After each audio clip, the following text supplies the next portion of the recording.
Bonjour à tout le monde, bienvenue à cette première vidéo de la première semaine de confinement. Cette vidéo nous permettra de suivre nos cours d'histoire, géographie en cette ronde. Je vous montrerai, vous allez suivre les PowerPoint comme on fait durant les cours. Je vous laisserai le temps de visionner des vidéos ou de faire les exercices que je vous demanderai et retravailler la méthodologie pour que nous puissions continuer notre formation et aussi réaliser les examens à l'avenir. Allez-y, on y va. Cette deuxième partie de l'affirmation de la figure royale. Pour pouvoir expliquer ce deuxième point de la première séance, vous devez voir le document 1 de la page 158 et le document 4 de la page 159.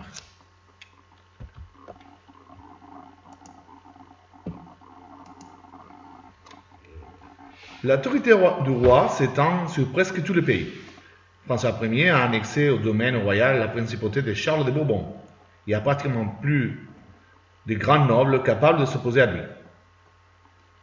Vous voyez dans cette image comment François Ier va se représenter lui-même comme le guerrier qui est élu par des dieux venus de l'Antiquité, et il montre les attributs des dieux de l'Olympe.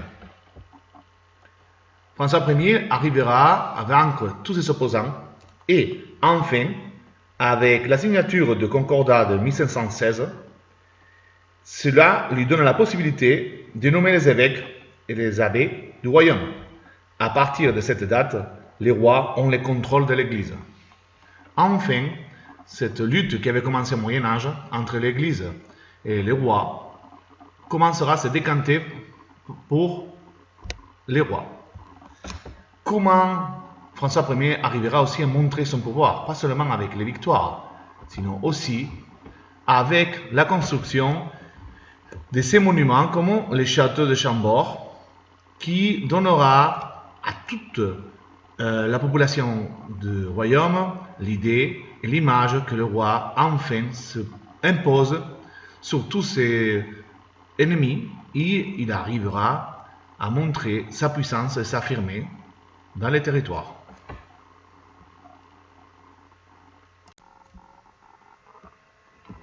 Point 3 de la séance 1, les ambitions extérieures du roi. Pour travailler ces points, vous devez regarder le document 1 de la page 162 et le document 2 et 5 de la page 163.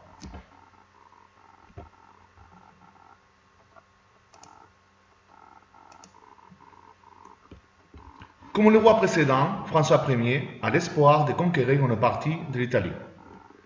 En 1515, il remporte la victoire de Marignan et s'empare du duché de Milan, mais il le perd en 1525 avec la défaite de Pavie contre Charles Quint. Une longue guerre entrecoupée de trêves oppose ensuite le roi de France à Charles Quint et ses successeurs, les Habsbourg. Elle s'achève en 1559 par la paix de Cateau-Cambrésis, qui permet à la France d'annexer les villes lorraines de Metz, Toul et Verdun. Les batailles et la guerre entre ces deux puissances d'Europe durant le XVIe siècle marquera le développement extérieur au niveau du territoire de la France. François Ier et Charles Quint marqueront leur époque, un dans le royaume d'Espagne, l'autre dans le royaume de France, essayeront toujours de montrer leur puissance, pas seulement au niveau interne, sinon aussi au niveau externe. Vous voyez dans cette carte les batailles de Pavie, une des plus importantes, où François Ier tombera aussi dans une des batailles prisonnier de Charles Quint, et pour pouvoir arriver à cette paix, aussi appelée l'épée des dames, il faudra que l'enfant de François Ier sera fait prisonnier et gardé en Espagne pour que le roi ensuite soit libéré. François Ier, c'était un roi guerrier, vraiment toujours faisait la guerre en avance, devant avec ses soldats, et c'est pour cela qu'il tombera prisonnier à ce moment dans cette bataille.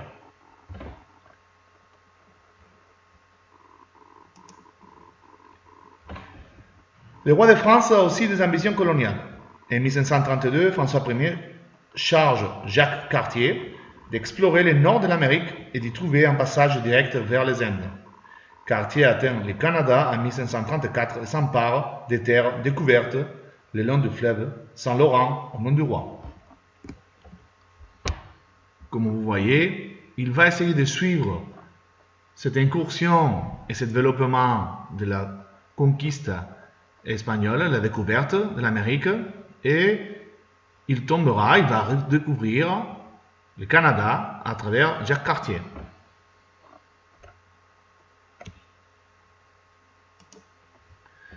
Charles Quint et François Ier marqueront les débuts du XVIe siècle au niveau européen. Séance 2, une monarchie fragilisée.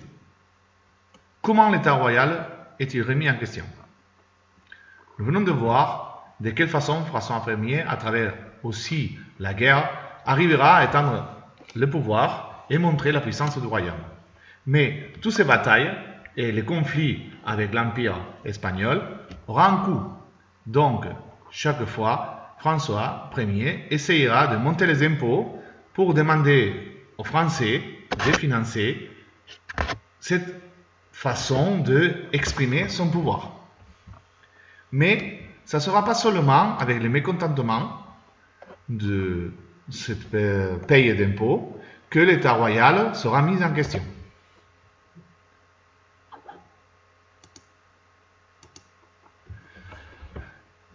Point 1 de la deuxième séance, les guerres de religion.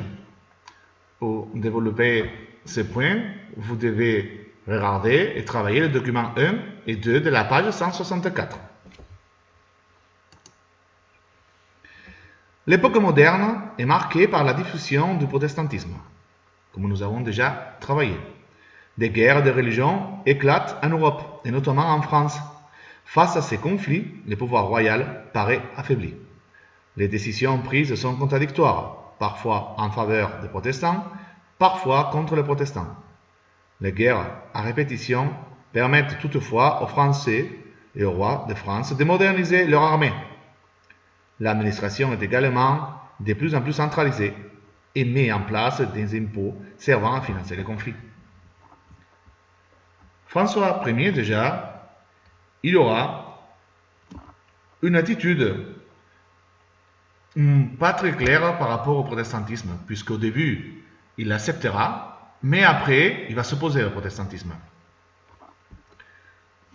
Comme vous voyez dans cette image, les conflits pour ces guerres des religions vont s'étendre dans tous les territoires, surtout autour de Paris, mais ça ne sera pas seulement ici.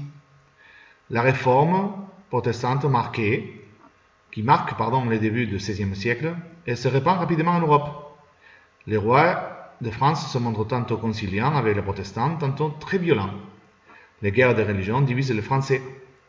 L'apogée de la crise a lieu durant la nuit de Saint-Barthélemy, en août 1572. En 1598, l'édit de Nantes a pour but de calmer les tensions, mais il est révoqué par Louis XIV en 1685.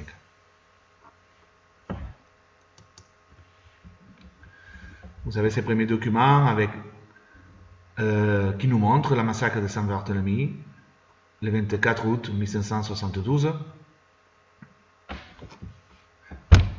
Le point majeur de ces guerres de religion, les protestants seront massacrés et ils auront, comme vous voyez, une image, cette gravure très intéressante, ils seront tués sans aucune pitié.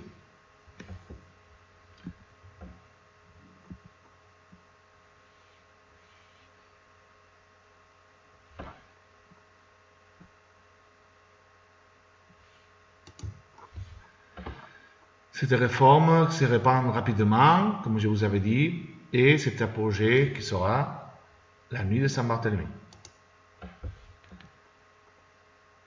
Nous devons maintenant travailler et regarder ces documents.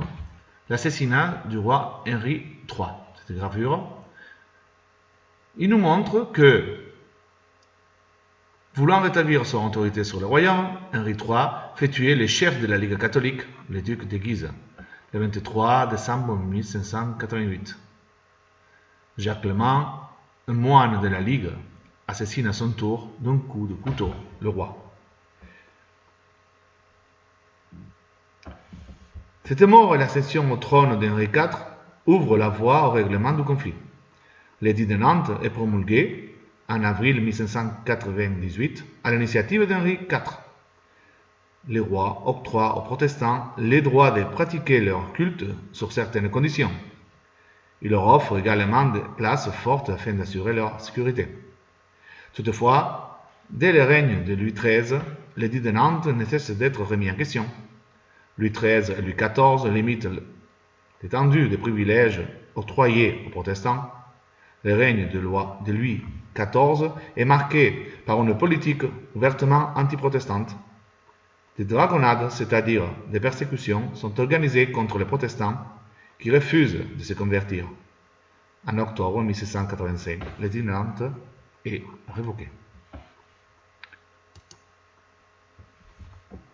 Je vous laisse le temps de lire ces documents et voir de quelle façon cette Ligue catholique va rejeter l'autorité royale et il va déclencher la mort d'Henri III.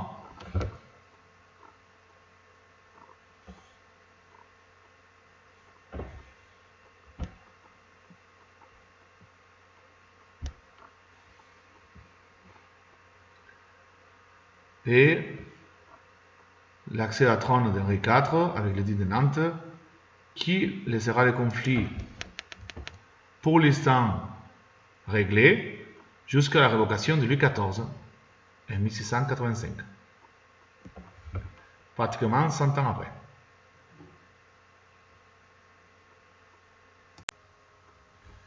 Point 2 de la deuxième séance, réaffirmer l'autorité de l'État. Deux personnalités majeures feront des transitions entre Henri IV et l'édit de Nantes et l'abolition de cet édit par Louis XIV. Ces deux personnalités seront Louis XIII et le cardinal Richelieu.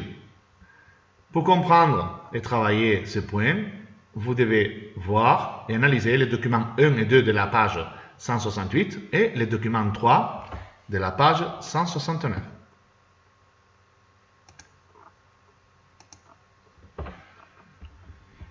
D'abord, je vous montre ces documents.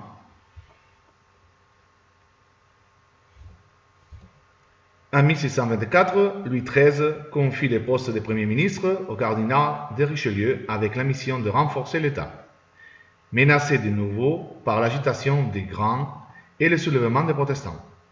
Le cardinal s'empare de La Rochelle, la capitale des protestants, et leur impose l'édit d'Alès en 1629, qui leur confisque leur place forte. Il punit les grands qui s'opposent à lui et rase leur château. Voyez ces tableaux, vous pouvez apercevoir dans un premier plan Louis XIII habillé avec cette barre de commandement et ce côté Richelieu. Ils nous disent les sièges de La Rochelle ordonnés par Louis XIII et commandés par le cardinal commencent le 10 septembre 1627. S'achèvera un an après, le 28 octobre 1628. Vous devez présenter ces documents, répondre à la question comment s'expriment les contestations de l'autorité royale et quelles sont les réponses apportées par le roi.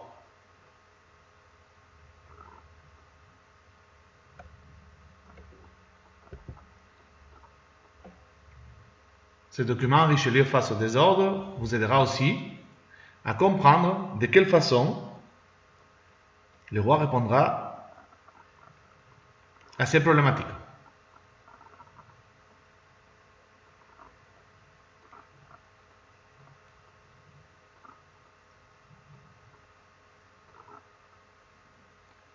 Vous pouvez appuyer sur pause si vous voulez lire le document. Vous avez besoin de plus de temps.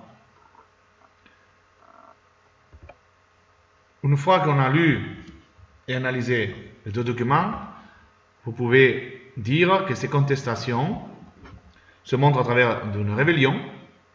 Les places fortes qui avaient été accordées par l'édit de Nantes vont servir pour étendre ces rébellions au reste du territoire, et que les grands ils vont utiliser ces révoltes des protestants pour aussi essayer de retrouver leur indépendance perdue déjà par François Ier, l'époque de François Ier. La réponse sera ferme, dure et en tout cas claire pour les intentions de le roi, puisqu'il arrivera à imposer sa volonté.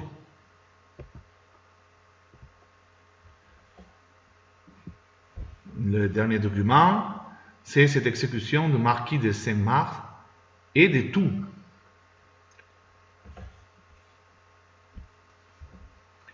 Saint-Mars avait été nommé par le roi, mais humilié par Richelieu, il complotait contre lui. Il est décapité sur la place des Terreaux à Lyon avec son ami, le 12 septembre 1642.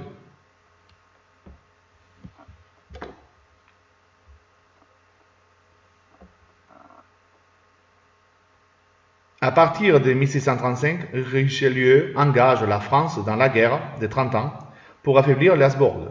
Il crée aussi une marine de guerre permanente et commence la colonisation des Antilles, Guadeloupe et Martinique, en 1635.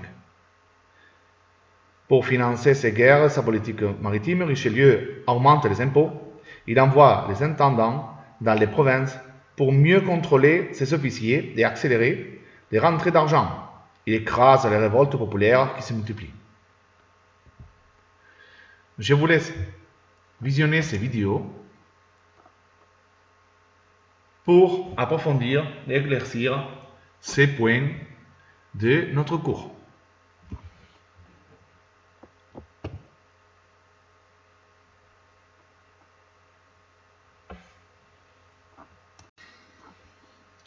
Toutes les mesures que Richelieu et Louis XIII prendront pour pouvoir écraser et montrer leur pouvoir auront une réponse. Cette réponse sera la fronde, un soulèvement contre l'État. Point 3 de la séance 2. Désolé si vous voyez le point 2. La fronde des princes a lieu entre 1650 et 1653.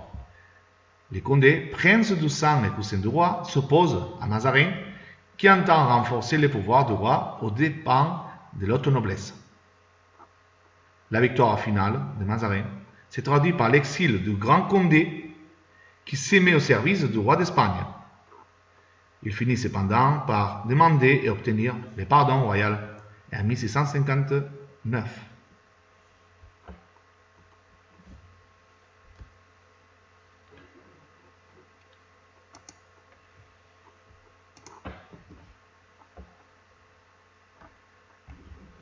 Sous la régence d'Anne d'Autriche, Mazarin, le nouveau Premier ministre, doit faire face à un soulèvement général contre l'État. Cette fronde, qui durera 5 ans, ce mouvement unit le Parlement de Paris, qui veut renforcer son pouvoir, les Parisiens excédés par les impôts et la haute noblesse, qui souhaite jouer un plus grand rôle dans le conseil du roi. Mais Mazarin finit par l'emporter et le jeune Louis XIV, qui avait été contraint de quitter Paris, rentre triomphalement en 1652.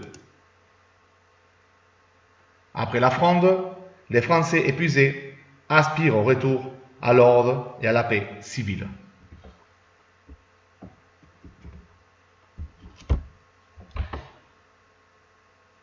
Pour bien contrôler un pays, il faut contrôler sa noblesse. Durant l'époque moderne, les rois français sont plusieurs fois confrontés à la révolte de certains nobles, qui contestent les décisions royales et la mise en place de certains impôts. Marqués par ces révoltes, notamment la Fronde qui déstabilise fortement le pouvoir entre 1648 et 1653, Louis XIV, vous voyez dans ces documents, parvient à mettre en place un système dans lequel la noblesse est soumise. en se représentant en tant que Jupiter vainqueur, encore comme un dieu qui est capable de forger ses éclats et sa puissance, comme François Ier avait fait déjà. Louis XIV commence son royaume sans opposition interne. Nous finissons la séance 2 d'histoire de ce chapitre 5.